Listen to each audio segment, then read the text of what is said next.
Hey up, my name's Joshua Morrison, Director of Johnny Moz's Lessons in Confidence. And today I wanted to come out into a nice bit of wilderness and just talk about nature for a little bit. And specifically nature within London.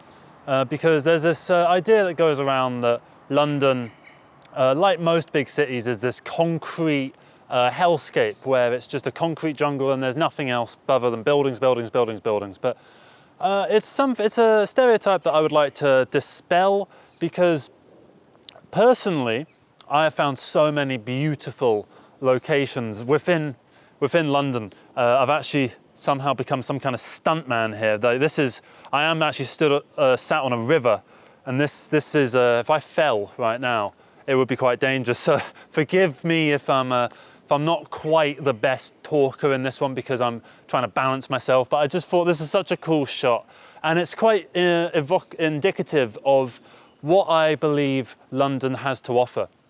I feel like a lot of the cities that I've been to, particularly in other countries, like when I went to Milan, we'd go to a couple of the parks there, and the parks there would be just a set of swings, a small patch of grass, a little sand pit for dogs to piss in, and that was it. There was nothing else there. Apart from that, it was just endless buildings after buildings after buildings. And admittedly, I didn't explore every single inch of Milan, and I haven't been to every. And it's not like there's not beautiful nature within Italy as a whole, and it's not like Milan isn't surrounded by the Alps. So I'm not trying to say that other cities don't have beautiful nature surrounding them or within them. But I wanted to talk about London in particular, because I think that London really has something special to offer, in that there are so many parks.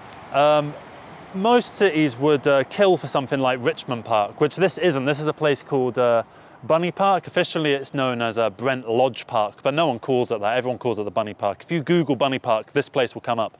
That being said, I have not seen a rabbit here for about 15 years, and it was dead. Saw a hedgehog here about 5 years ago. So that's something. I'm not trying to make out like there's insane amounts of wildlife or anything like that within London. I'm sure there are parts, but I think what's more interesting is the green space that there is in London, because there is so much of it, and in so much of it is completely untapped and goes completely unexplored. And I can often go into some parks, particularly parks like this, which are quite large and sprawling and have huge walkways to go down, where you can be walking for 20-30 minutes and not even see a building, maybe like a little bit through the trees, but you don't really see any evidence of other life. You do semi-feel like you're in the countryside. And that's also not to say that London is anything like the countryside, because the countryside within England is seriously majestical. Every time that me and my friend Lee, who we've worked on films together for the past 4 years, whenever we go up north together, we go up north maybe 3 or 4 times a year. And every time we go up, we find something new that is this huge, sprawling, just bastion of beauty. And London, I feel like, gets left out of the conversation when it comes to really beautiful places. I'm going to start off by talking about one of my favourite places in the entire world, if not my favourite place ever, which is a place called Warren Farm Nature Reserve, which is semi-near here. It's about a mile from here, and it looks like this. Let me do a clap so you can cut to it. There, that will remind me in the future to cut to it. So as you can see, it's just got this abandoned industrial look to it, and it's surrounded by all this nature, right? And it's a huge 62-acre bit of land that was going to be the training ground for QPR, Queen's Park Rangers, which is a football club based in Shepherd's Bush, or White City as they would want to call it, but White City basically is just Shepherd's Bush. There was an awful lot of outrage by the locals because there were so many things that were wrong with that plan for this training ground. For a start, there's not really the facilities in the local area to support a training ground. There's also not really the desire to have it. And also because Warren Farm Nature Reserve is such a bastion of nature. There's a reason it's called Nature Reserve. It's one of the few places in the UK where you can find skylarks, which are these amazing birds that just flap their wings and they stay completely still. And what they're doing is they are hovering over their nest, looking out for prey or for threats to their babies. I've seen a turtle there, or maybe it was a tortoise. I went out bat hunting, well, not bat hunting, but like trying to find bats with these bat searchers, and they had this app on this iPad. Apparently it was like a $20 app, so it's quite an expensive app. And it detects bats at night, so it's got like a night vision sort of cam in it. And they went around, and I don't know anything about bats, but there were a couple of times when these bat experts were going, oh wow, that's a bat of some variety, you know? And one time, I was filming a film I filmed a few films at Warren Farm. I was filming a film called I Am Scum, which is this apocalyptic kind of film, because I thought this area was such a beautiful place for doing an apocalypse film, just because of the industrial kind of look to these abandoned buildings. There was a point when we were doing a take, and I just said, cut, cut, cut. Not because anyone did anything wrong, but because I saw in the sky there was an eagle. I was like to the two directors of photography, point your cameras up at that eagle. Get that eagle. And here's a shot of that eagle. Maybe it's not an eagle, maybe it's some kind of big bird. I don't know much about birds or animals really, so I can't identify it. If you know what that is, put it in the comments. Yeah, and I think Warren Farm is just one place within London that is a good example of what London has to offer in terms of nature. You've got places like Bushy Park, for instance, which is actually nearly as big as Richmond Park. It's probably about 2/3 the size of Richmond Park. It's in Hounslow and a bit Twickenham, a bit Feltham, very southwest London, and really genuinely beautiful park that you can get lost in for hours and never find your way out. There's also a place in, where is it? Ruislip, I think it's called Ruislip Forest or something Forest. Went there and it's this, there it looks like it's more pine sort of trees. It looks very different from this kind of thing here. It's a lot more very large, tall trees where the leaves stay up there all year round. And you almost feel more like you're in America than Britain. You've also got, you know, your general parks in central London. You've got your Hyde Park, you've got your, is it Queen Park?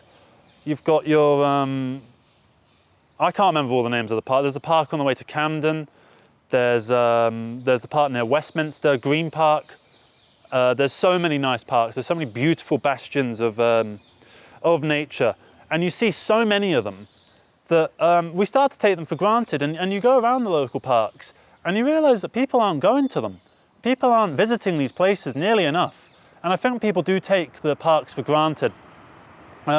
I like to get out as much as I can into nature, particularly with the camera, and just get videos of stuff because I just really, really enjoy being out here. I'm certainly a rural person at heart, and so that's why I kind of like London, because there is that avenue, that escape for me to get into nature. Whereas if I lived somewhere like, I've seen Google Street images of, Google Maps top-down images of like New Delhi, for instance, where it's just grey as far as the eye can see. There's maybe like the tiniest little park that would be no bigger than what you can see on this frame at the moment, probably smaller than what you can see on the frame at the moment, and it would be surrounded by, you know, grey towers from every which direction.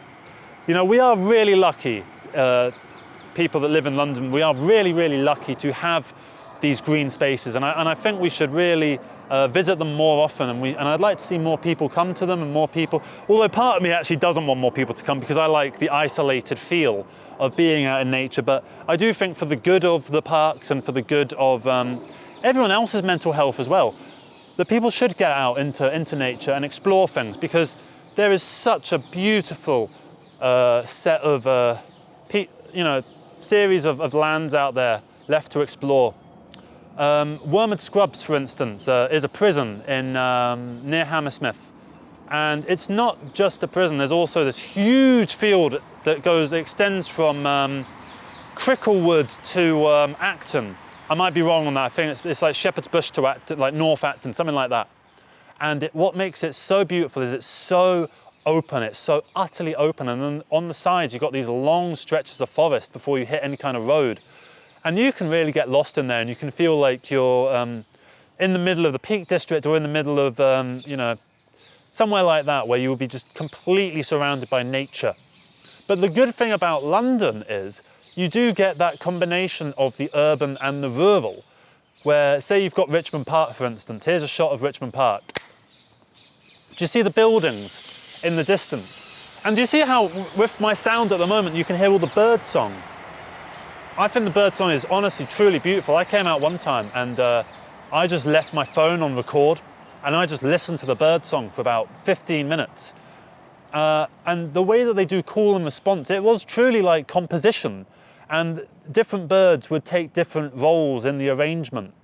And they would have this call and response thing, which I presume is just their form of communication. Like one bird is going, "Hey, there's some food over here. I'm all right, thanks, I've got some food, don't worry. Oh, no worries. Oh, enjoy it though." You know, you'd have that kind of conversation with the birds. But to me, it just sounds like music. It's truly beautiful. And that's not to say every bird sounds lush. I mean, like sometimes, you know, the ones that go, "Ah, ah," like all the time, they can get on my nerves. I'm not talking about crows, I just can't impersonate birds. I think with regards to, say that this shot in Richmond Park, which I'm going to cut to again, what makes it so beautiful is you have this contrast between the rural and the urban. You've got the big buildings that almost act like these human-made trees in the background that gives such a nice, and because of the color difference, you've got the gray compared to the green. It's a nice opposites attract type of colors. And they complement each other in a really nice way. And I think that it's really beautiful to have that on top of the pure escapes from the urban hellscape that you can sometimes feel in London, which I'm not denying, by the way. I'm not saying that there aren't parts of London that do just feel like a concrete jungle. Particularly in central London. I did a video all about why I don't like central London. I'm an outer London guy, personally. I'm zone 4, 5, 6. In any which direction. Particularly southeast. Southeast, you don't even feel like you're in London. And what makes these places so great is that they're so understated, you know? People don't really consider London as a place to go for nature. And it's not like if you were a tourist, you would come to London just for the nature, the way that you might go to, I don't know, the Peak District or the Lake District, for instance. You would go there just for the nature. You wouldn't come here just for the nature. You would also come here for the, you know, the services, the facilities, the bars, the restaurants, the culture, and all that kind of stuff. You know, the West End, if you're into that kind of thing. That's what I think London does really well, is that it manages to balance the urban and the rural with a city that's got the population of probably around 10 million. I know the official one is about 8 million, but let's be real, there's probably like 2 million more than that, because we're also counting Greater London, and we're also counting people that we don't even know are here. Because like if you travel to London from up north and you stay with a family member, there's no real evidence that you're in London for that duration of time. So at any one point, particularly in the summer when there's all tourists and stuff here as well, you would have many more people than 8 million. So there are a lot of people here, all coming together. And I feel like the fact that there are so many people here of all different cultures and walks of life, and at the same time, you know, it's not a big place, London.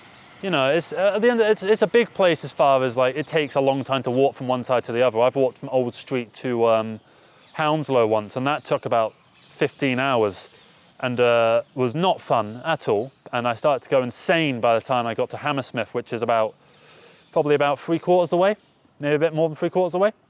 But what makes it so good is that it's not a huge place. However, you're able to have these absolute escapes from the urban feel of what London is. And I just wanted to do a video just talking about how I like that and how that's a nice thing to have, and how I'm grateful for it, you know? Because it is something that I have taken for granted in the past, you know? There'll be times when, like, say if I'm not feeling too good, you know, or I'm going through a rough patch in my life, where I'll kind of forget about the parks and I won't really come out, and I'll just be going from the shops to work, to home, and that's not a way to live. And I feel like you need these green places, and I really hope that I'm trying to do something cool here. What I'm really hoping for is that more cities start to embrace this, and that they start to create more space for greener pastures, you know, and you start to have this all around you, because it is truly, truly beautiful. And it's nice to come out here, and even though you've got the planes, even though you've got the trains, because it is still a city, you do feel like you're somewhere that's not urban. And it's nice to have that escape, because if you didn't have that escape, you would be worse for wear as a result. You know, even if you're someone that loves the hustle and bustle of the inner city, and you love your high rises, you love your big glass buildings, you love looking out from the 50th floor over a gorgeous vista of various buildings and landscapes, and various forms of architecture, it would be a shame if you didn't have this to complement that as well. And I just wanted to make a video about that, really. And yeah, I feel like I can leave you there. Go out to your local park, give it a wander, even if it's places that you've been before. Go there again. Go at different times of year, see how it's different in the winter compared to the summer. And don't just avoid the parks because it's winter and it's cold. You know, put a jacket on, put 3 jackets on and go out and enjoy it, because, you know, we do take it for granted. We really do. And yeah, thank you so much for watching this. I hope you have a brilliant life ahead of you. And I'm going to figure out how to get up from this position. And let me figure this out. Shit.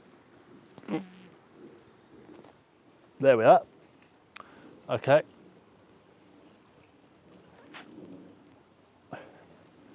There we are. There we are. Put my foot there, and I can do something sort of like that. Okay. Okay.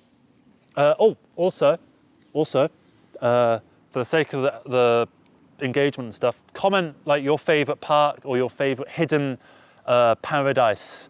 Not just within London, within whatever city you live in. Doesn't even have to be in the UK. It can be like in fucking wherever, you know. Just let us know, because this channel is all about building a community and about having a discourse between one another and appreciating the nice things in life. So this is the nice thing in life, I think. And yeah, thank you so much for watching.